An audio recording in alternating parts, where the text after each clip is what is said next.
અને મારા મનના બાળને ટકોરા પડ્યા. કોઈ મનના દ્વાર ખખડાવતું હતું. મેં પૂછ્યું કોણ? એક નારી સ્વર સંભળાયો, દ્વાર ખોલો.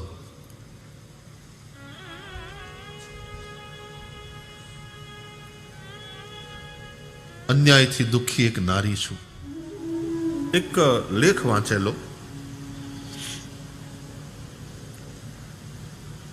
એ લેખની વાત હું કરું એ પહેલા થોડાક મુદ્દાઓ સામે મૂકવા માંગુ છું.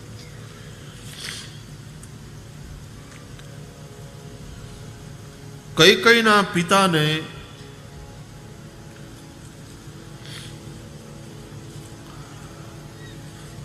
દશરથજી દ્વારા એવું વચન આપવામાં આવેલું કે આના દ્વારા થનાર સંતાનને જ રાજગાદી મળશે. આદિ આદિ કથા બહુ પ્રસિદ્ધ છે. લગ્ન થયા, કૈકેયી પરણીને સાસરે આવ્યા. મંથરાને સાથે મોકલી. એ વખતમાં રાજકુમારીઓને પરણાવવામાં આવે ને એ સાસરે જાય ત્યારે એની સાથે એની જે પ્રિય દાસીઓ હોય એને મોકલવાનો રિવાજ હતો. એ પણ સાથે સાથે રાજકુમારી સાથે સાસરે જતી. પણ એ દાસીઓ એ સખીઓ જેવી રહેતી. મોટા ભાગે હમ ઉમ્ર હોય, એક તો સુંદર હોય, અને ભલે આમ દાસી પણ આમ સખી વાળો ભાવ રહેતો, અને આદર પણ પૂરો કરે બા સાહેબનો.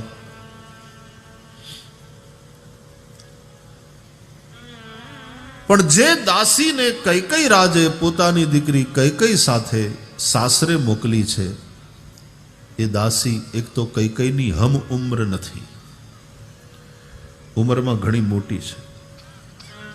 બીજું, કૈકેયીની એ કોઈ એટલી પ્રિય નહોતી. સ્વાભાવિક ન હોય ને, એ સમયે એની આજુબાજુ રહેતી જ નહોતી. કૈકેયીની આજુબાજુ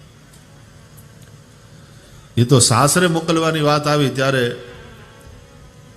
ઉઠાવી ના નહીં મોકલી, ભાઈ તું જા હારે. અને ત્રીજું સૌથી મહત્વનું કે કુબડી હતી.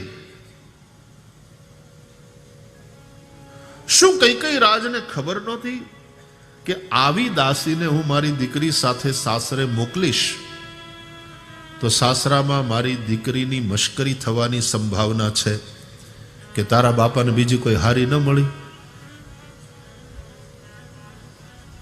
તો આ મોકલી સાસરે સાથે. કૈકેયી રાજ બુદ્ધિશાળી છે અને સ્વાર્થી છે. બુદ્ધિ અને સ્વાર્થ આ બંનેનો સંગમ જ્યાં થાય ને, એનાથી બહુ સંભાળવું.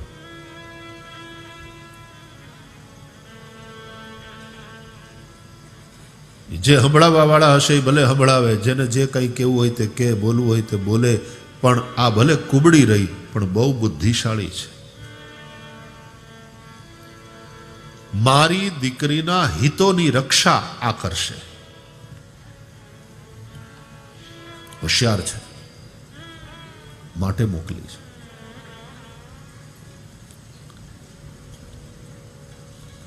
કૈકેયીની પ્રિય તો હતી જ નહીં, હારે લાવવા જેવી નહોતી. અને દીકરી સાસરે જાય ત્યારે અમુક વસ્તુનું એને હોય કે મારા બાપાનું કોઈ નબળું ન બોલે. ત્યાં આને લઈ જઈને હું શું કરું? આને જોઈને બીજા બધા નબળું બોલશે મારા બાપનું, કે કોઈ હારી બીજી ન મળી. તારા કરતા મોટી ઉંમરની ના આવી કુબડી પણ કૈકેયી રાજે મોકલી મંથરાને.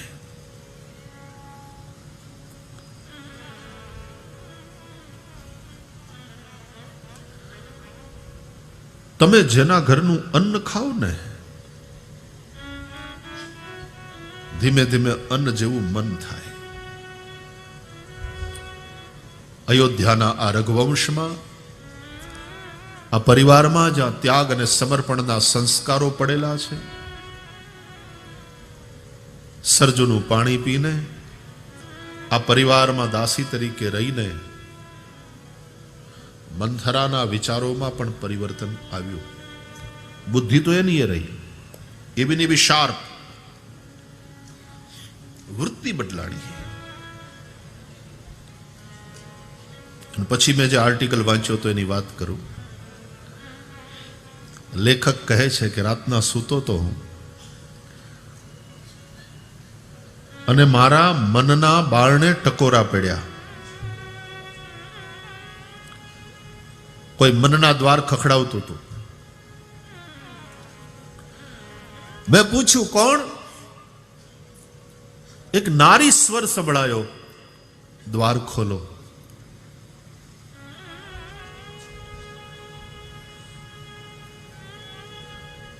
અન્યાયથી દુઃખી એક નારી છું. લેખક કહે છે કે મેં ઊભા થઈ દ્વાર ખોલ્યું, સામે જોયું એક કુબરું નારી પાત્ર. તમે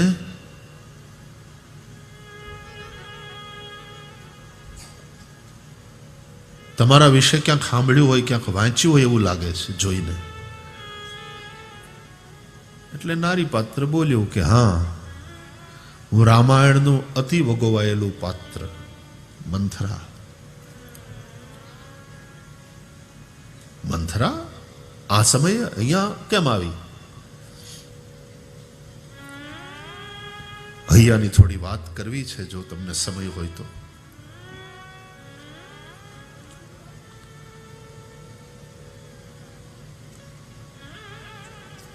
ઉષ્મા વગરનો આવકાર આપ્યો. આવો બેસો, બોલો.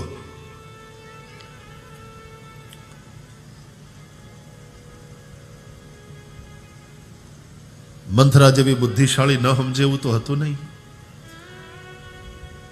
પણ એ કડવો ઘૂંટડો પી ગઈ કે મારે તો આ જ સહન કરવાની આદત પડી ગઈ છે.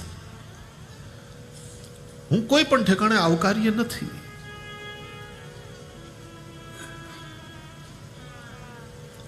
હા બોલો, શું કેવું છે?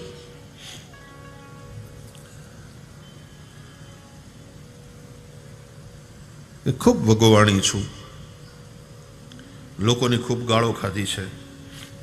દરેક કથાઓમાં રામાયણીઓ પણ, દરેક પ્રવચનોમાં પ્રવચનકાર સાધુ સંતો, દરેક લેખોમાં તમારા જેવા લેખકો, એણે શબ્દોના માર મારવામાં કંઈ બાકી નથી રાખ્યું મને.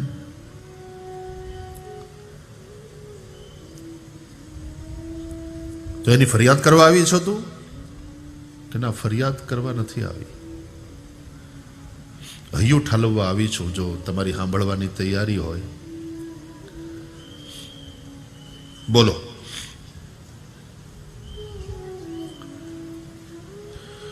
હું કૈકેયીની પ્રિય સખી નહોતી, હું કૈકેયી કરતા ઉંમરમાં મોટી હતી, હું કુબડી હતી, છતાં પણ કૈકેયી રાજે મને કૈકેયી એની દીકરી સાથે સાસરે મોકલી. કંઈક કારણ હશે ને? હા, કૈકેયી રાજ સ્વાર્થી હતા. વચન લઈ લીધું તું દશરથજી પાસેથી, અને આગળ જતા દશરથજી એ વચન સાથે કોઈ બાંધછોડ ન કરી શકે, અને કૈકેયીના સ્વાર્થની રક્ષા થાય એ માટે મને મોકલી હતી સાથે.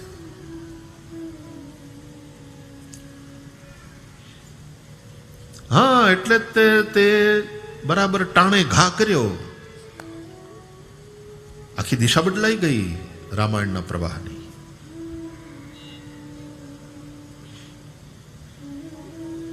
હા, માન્યતા તો એ જ છે સૌની. મારી વાત સાંભળશો? કથાઓ તમે સાંભળી છે, રામાયણો તમે વાંચી છે, મારા વિશે સાંભળ્યું છે, મને સાંભળશો? બોલો.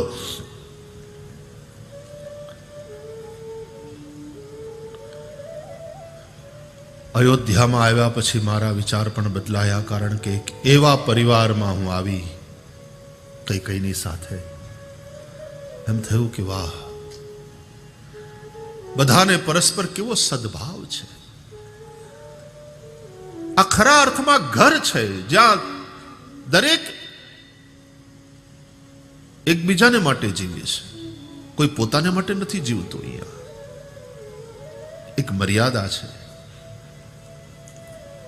ત્યાગ છે, સમર્પણ છે, ધર્મ છે, પરમાર્થ છે.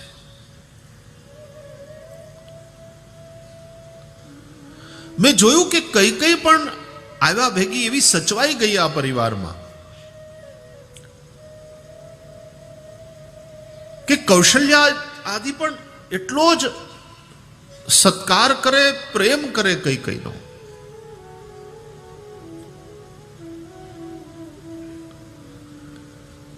અને આનંદ મંગળમાં વધારો થયો જ્યારે પુત્ર કામેષ્ટ યજ્ઞ પછી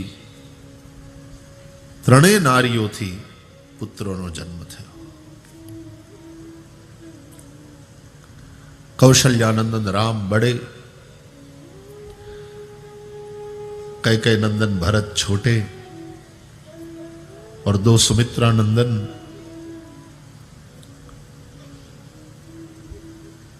क्या हंसी, क्या खुशी, क्या आनंद, क्या उत्सव. चारों कुमारों को देखकर बहुत प्रसन्न हो रहे थे हम.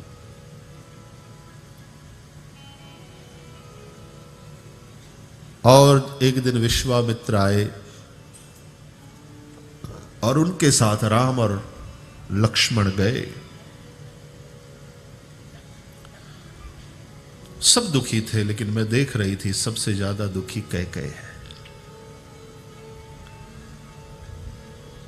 कैकेयी हमेशा कहा करती,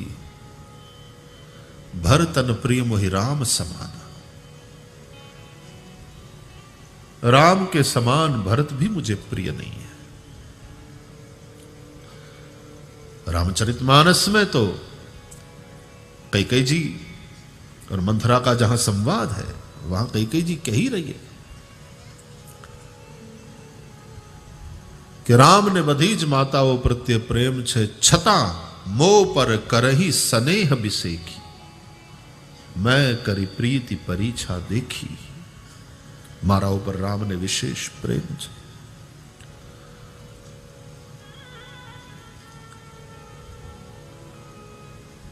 विश्वामित्रनी साथे गया राम અને લક્ષ્મણ, અને પછી જે બધી ઘટનાઓ ઘટી એ સાંભળવા મળ્યું કે એક જ બાણમાં ભયંકર રાક્ષસી તાડકાને મારીને એનો ઉદ્ધાર કર્યો. મારી સુબાહુને મારી હટાવ્યા, બીજા અસુર દળનો સંહાર કર્યો બંને ભાઈઓએ, અને વર્ષોથી અધૂરો રહેતો વિશ્વામિત્રનો યજ્ઞ પૂર્ણ કરાવ્યો. શલ્યા બનેલી અહલ્યાને તારી. શૌર્ય તો ખરું, બળ તો ખરું, પણ પોતાના હૃદયના ભાવથી, પોતાના હૃદયની ઉદારતાથી એક ત્યજાયેલી નારીને પણ રામે કરુણાપૂર્વક જોઈને એને એક સ્થાન અપાયું સમાજમાં પાછું. જેને લોકો પતિતા માનતા હતા, જે પતિ દ્વારા ત્યક્તા હતી, એનું પુનઃ પતિ સાથે મિલન કરાયું.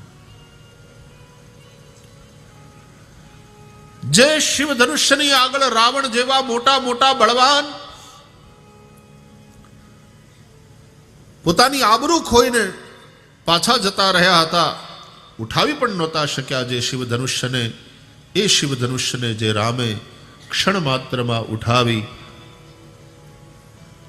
અને એનો ભંગ કર્યો. સીતાએ રામના ગળામાં વરમાળા પહેરાવી.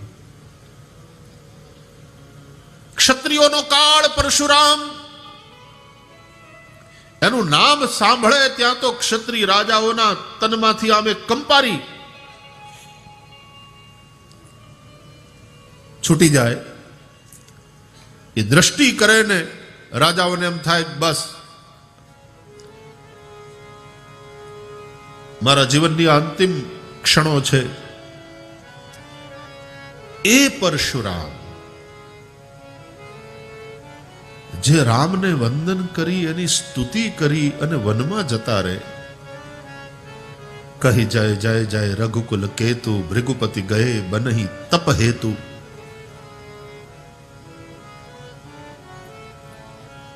અને એ પછી અયોધ્યાથી 2 દૂતો આવે અને પછી આનંદ મંગલના સમાચાર સાંભળીને પછી અહીંથી જાન ગઈ.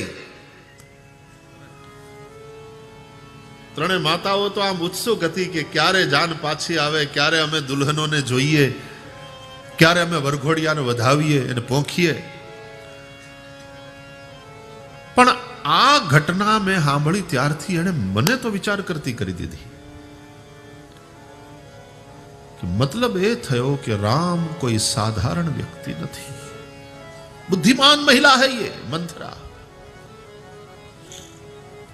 ये कोई साधारण व्यक्ति नहीं है, किसी परम शक्ति का अवतरण हुआ है कौशल्या जी के माध्यम से. इतने वर्ष यहां रही,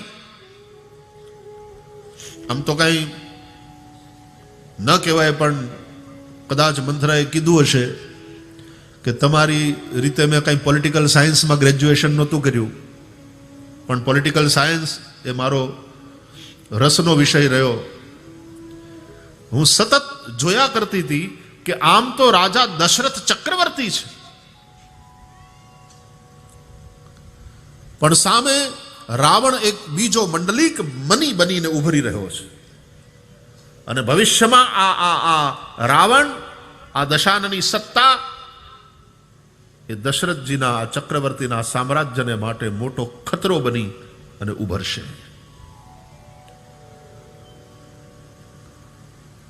राजा दशरथ तो इसी रस में डूबे हुए थे. जब से राम पधारे हैं ज्यादा कहीं जाते भी नहीं. विश्वामित्र जैसे ऋषियों को यज्ञ यागादि कार्य करने में कष्ट हो रहा है और असुरों के उपद्रव का शिकार बनना पड़ रहा है, और विश्वामित्र को आना पड़े दशरथ के पास और मांगना पड़े और कहना पड़े कि रक्षा करो हमारी, ये दशरथ जैसे राजा के लिए शर्म की बात है.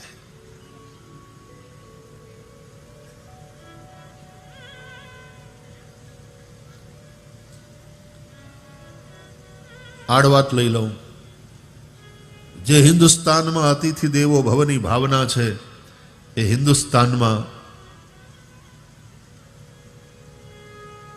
हमणा ताजमहल अने फतेहपुर सीकरी त्यां स्विस कपल एक हतुं अने एने छोकराओए जे रीते हैरान कर्या ने मार्या छे, आ हिंदुस्ताननी संस्कारों पर एक काळी टीली छे.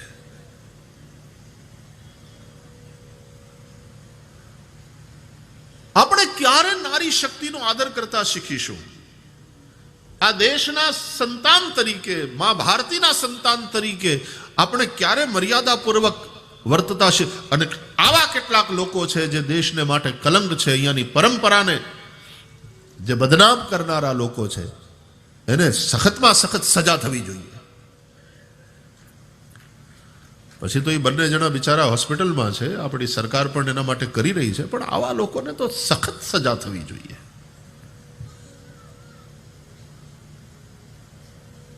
એવી રીતે જોવી દીકરીઓને, સ્ત્રીઓને, આંખમાં એવા વિકાર હોય, હાવ ભોગ્યા જ લાગે. અને અહીંયા આપણે ગરબા ગાનારા કે તું કાળી ને કલ્યાણી રે માં, જ્યાં જોઉં ત્યાં જોગ માયા. નનકોડી બાળકીઓના ઉપર બળાત્કાર થાય ને પછી પાછા એને મારી નાખે, આવા રાક્ષસો છે.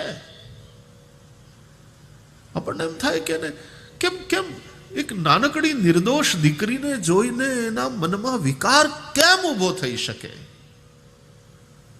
આવી નિર્દોષ, સાવ નિર્મળ.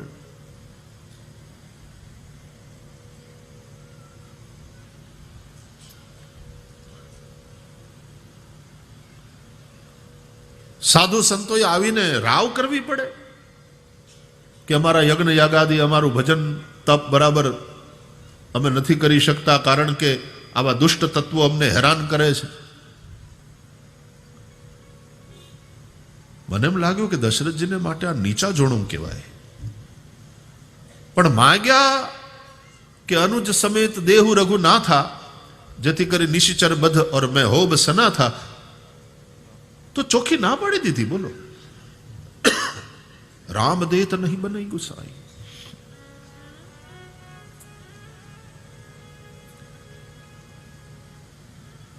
દશરથજીનો આ રામ પ્રેમ જોઈને પ્રસન્નતા તો થાય, પણ ક્યાંક મને એમ લાગ્યું કે આ એમની ભક્તિ, આ એમનો પ્રેમ જ્યારે એમને કર્તવ્યથી થોડાક વિમુખ કરી રહ્યો છે,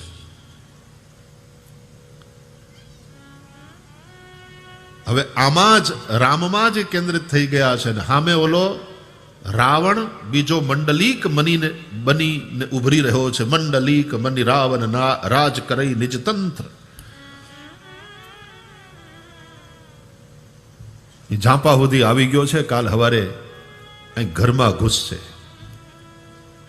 ઠેઠ વિશ્વામિત્રના આશ્રમ સુધી પોગી ગયા આ બધા દુષ્ટો. અયોધ્યા ત્યાંથી ક્યાં આઘી છે? ત્યારે રામની આ શક્તિનો ઉપયોગ કરવો પડશે. બુદ્ધિમાન મંથરા એ વિચાર કર્યો.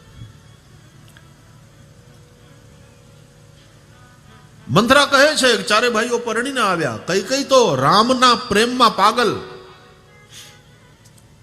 દશરથજી અને કઈકઈમાં જાણે સ્પર્ધા થતી હતી કે રામ પ્રેમમાં કોણ વધે.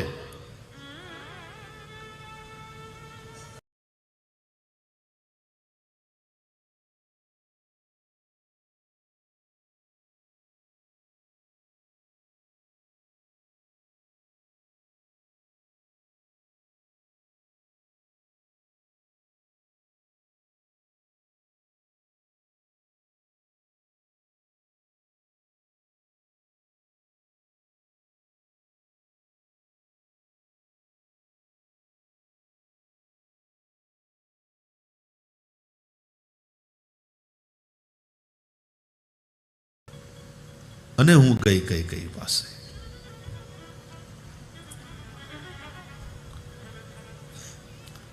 કારણ કે જે કંઈ કરવું હતું મારે કઈના માધ્યમથી જ થઈ શકે એવું હતું. દશરથજીના કઈ પ્રેમને જોતા અને દશરથજી કઈના સાથે વચનથી બંધાયેલા, બે વચન બાકી હતા, લેણા હતા. આ બધી વસ્તુનો વિચાર કરીને થયું કે મારે જે કરવું છે એ કઈના માધ્યમથી થશે. પણ કઈનો રામ પ્રેમ જોતા મારા માટે કામ પણ એટલું જ કઠણ છે. કઈને સમજાવવાનું, કઈને આ કામ કરવા માટે તૈયાર કરવાનું મારા માટે કઠણ છે, હું જાણતી હતી.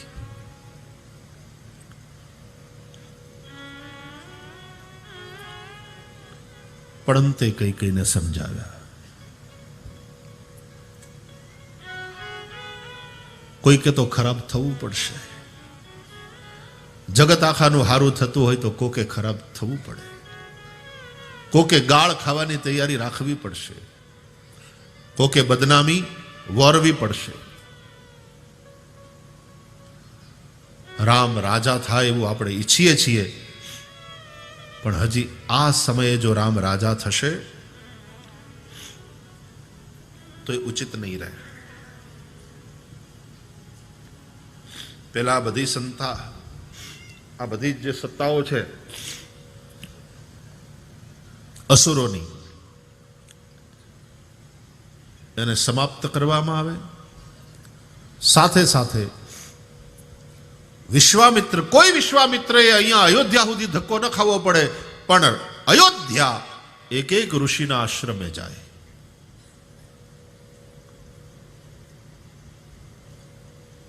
અયોધ્યાની સત્તા એક એક ગરીબને ઝૂંપડે જઈને ઊભી રહે. એટલે ધર્મ સત્તાના પણ આશીર્વાદ મેળવે અને જનસત્તાનો પ્રેમ અને સમર્થન મેળવે. અને એ કર્યા પછી એ મજબૂતી સાથે જો રામ રાજા થશે તો રામ રાજ્ય લાંબુ ચાલશે, અવિચલ હશે. સીધે સીધો આ ગુજરી ગયો ને પછી એનો દીકરો ક્યાંક બીજે હતો ને લાવીને બેહાડી દીધો, સીધું રાત તિલક કરી નાખ્યું.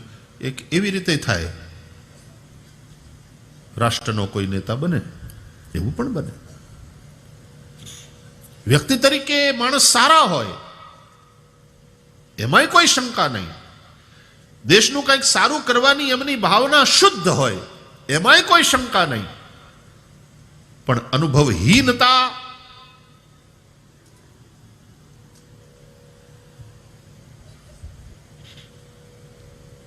તમે ખાલી હારા છો, તમારા ઇન્ટેન્શન હારા છે એ પર્યાપ્ત નથી.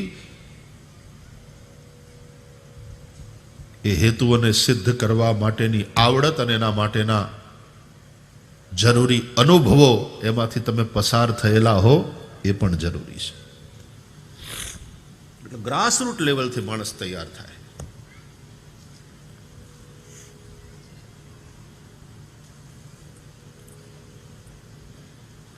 ખાલી લોકપ્રિય નહીં, લોકપ્રાપ્ય નેતા હોય.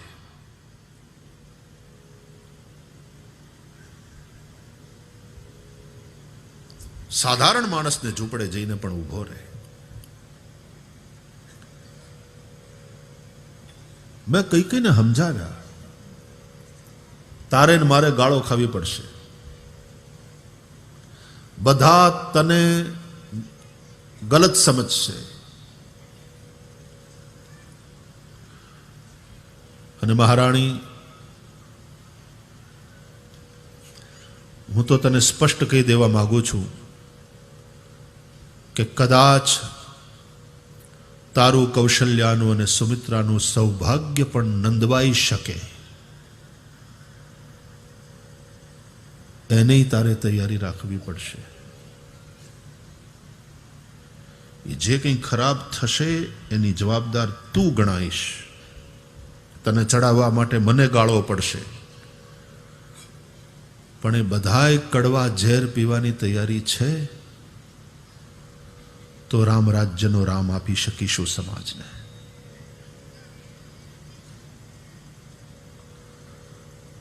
પણ એ જ વાત આડી આવી કે બધું કરવા તૈયાર, મંથરા તું સમજાવે બધું મને બુદ્ધિમાં ઉતરે છે, હું બદનામી વોરવા તૈયાર, હું ગાળો ખાવા તૈયાર, પણ રામને વનમાં કેમ મોકલું? બોલો રામ પ્રેમ કે જો દશરથજીના રામ પ્રેમને લઈને દશરથજીનું જીવન બસ આમાં જ કેન્દ્રિત થઈ ગયું છે. ગુરુજીને ત્યાં બહુ નથી જતા. કઈ કામ હોય તો ગુરુજીને બોલાવે.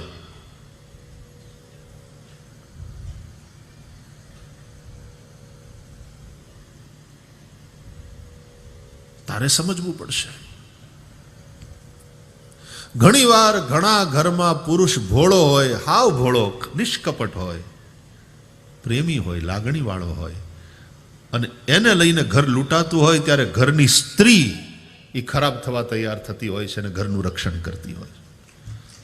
એ થોડી કડક થાય. પછી માણસ એમ કે ભાઈ તો બહુ ભોળા છે પણ એને ઘેરથી બેન,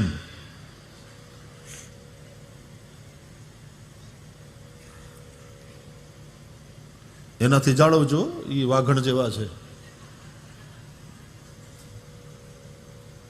કોકે તો પછી આવું થવું પડે, નહીં તો ઘરની રક્ષા કેમ થાય? આ મોટા ભાગના ભક્તોને ઘેર જે એની પત્નીઓ હોય એના તમે બધા દાખલા બધા જુઓ છો કે નરસિંહ મહેતાને ઘરેથી માણેક મહેતીનો સ્વભાવ કે તુકારામના ધર્મપત્નીનો સ્વભાવ કે એ તો કથાઓ સાંભળી જ છે ને તમે, ખેરડીનો હાંઠો લઈને તુકારામને માર્યા.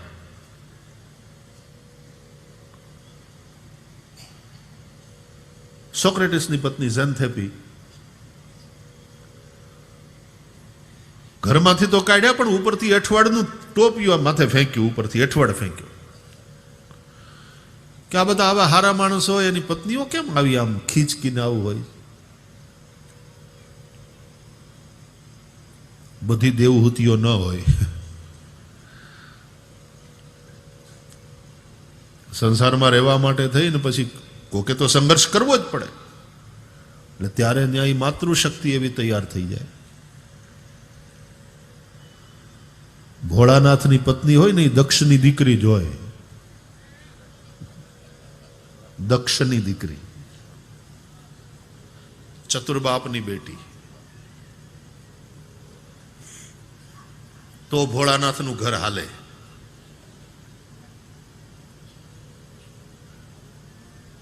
નહીં તો કયો ધંધો કરતા હતા બોલો ભોળાનાથ?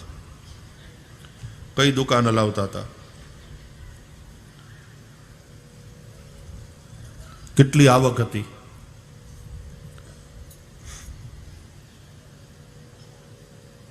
અને ખાવાવાળા કેટલા? તો કે શિવ પોતે 55, દીકરા 2, એક ષડાનન, 6 મુખવાળો. પોતે 55, દીકરો ષડાનન અને બીજો ગજાનન. એને તો પેટ કેટલું મોટું. અને વચ્ચે વચ્ચે આવે ચેલો ઘેર, તે ઈ દશાનન. તો એને કેવું પડે કે ભાઈ જમીન જા બાપા.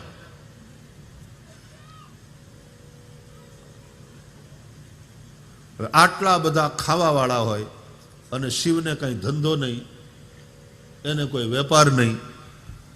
એ તો આ અન્નપૂર્ણા હોય ઘરમાં એટલે પૂરું થાય. એના ઘરમાં અન્નપૂર્ણા છે.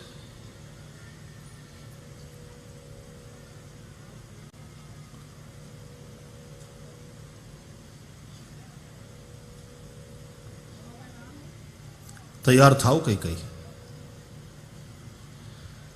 અને હૃદય ઉપર પથ્થર મૂકીને કઈ કઈ તૈયાર થયા.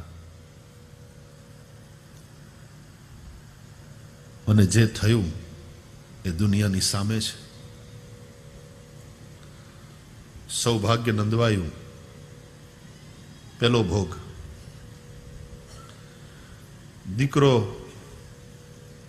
એને સંબંધ તોડી નાખ્યો.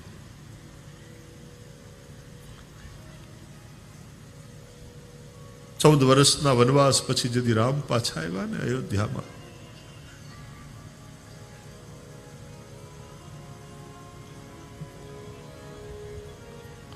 અને વિધવા થયેલી 3 માતાઓને રામ મળે છે, ત્યારે સૌથી પહેલા વેલા મળ્યા હોય તો કૈકેયીને. પ્રથમ રામ ભેટી કૈકેયી, હૃદય લગાડ્યા.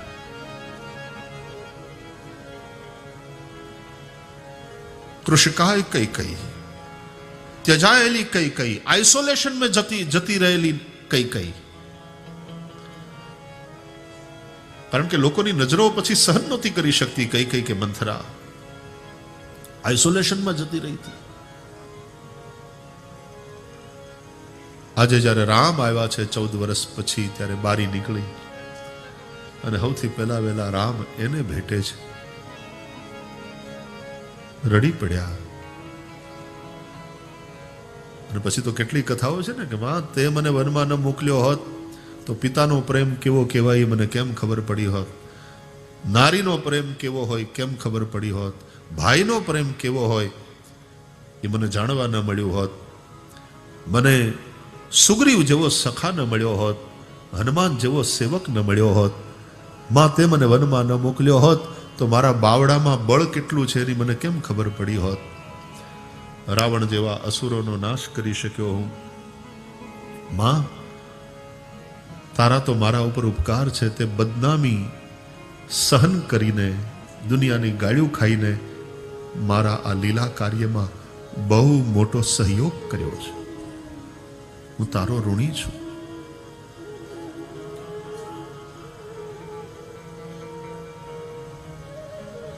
અને કઈ કઈને આ જ વાત અંદરથી એકદમ બળ આપે છે કે દુનિયા આખી ભલે મને ગાળો દે અને ભલે મને ન સમજે, મારો રામ તો મને સમજે છે કે અમે આ શું કામ કર્યું તું. राम तुम प्रसन्न हो मुझ पर? बोले हाँ मां. तुमसे कुछ मांगू? बोले मां तुमने जो किया है उसकी तुलना नहीं हो सकती, मैं तुम्हें क्या दे सकता. तुम जो मांगना चाहती हो मांगो. और तब कई ने केवल रोते हुए इतना कहा, मैं और कुछ नहीं चाहती, बस कम से कम इतना कर दो कि ये भरत मुझे मां कह करके पुकारे.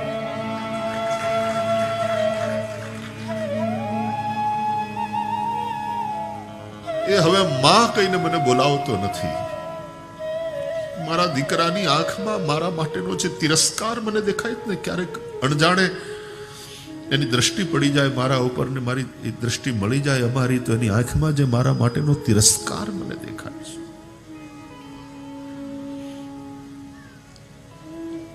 भरत से कहो कि एक बार मुझे मां कहे.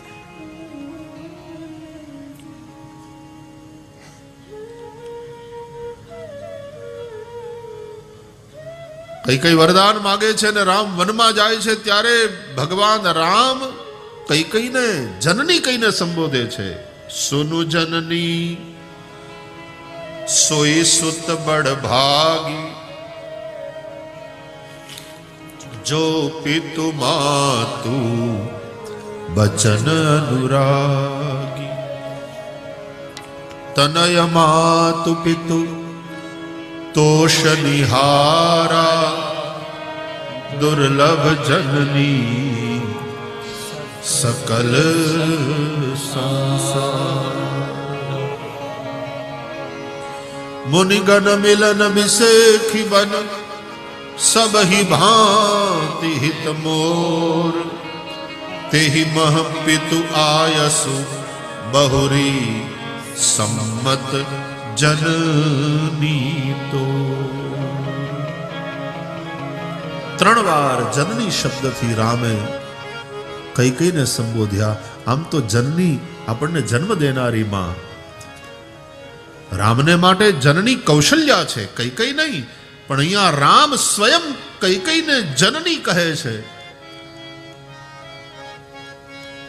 એનો મતલબ જ એ છે કે રઘુવંશના રામને ભલે કૌશલ્યાએ જન્મ આપ્યો, પણ રામ રાજ્યના રામને જન્મ આપનારી જનેતા તું છે. જો કઈ માં ન હોત, જેણે એક બાજુ ભરત જેવા રામ પ્રેમીને પ્રગટ કર્યો અને બીજી બાજુ રામ રાજ્યના રામની પણ માં બની.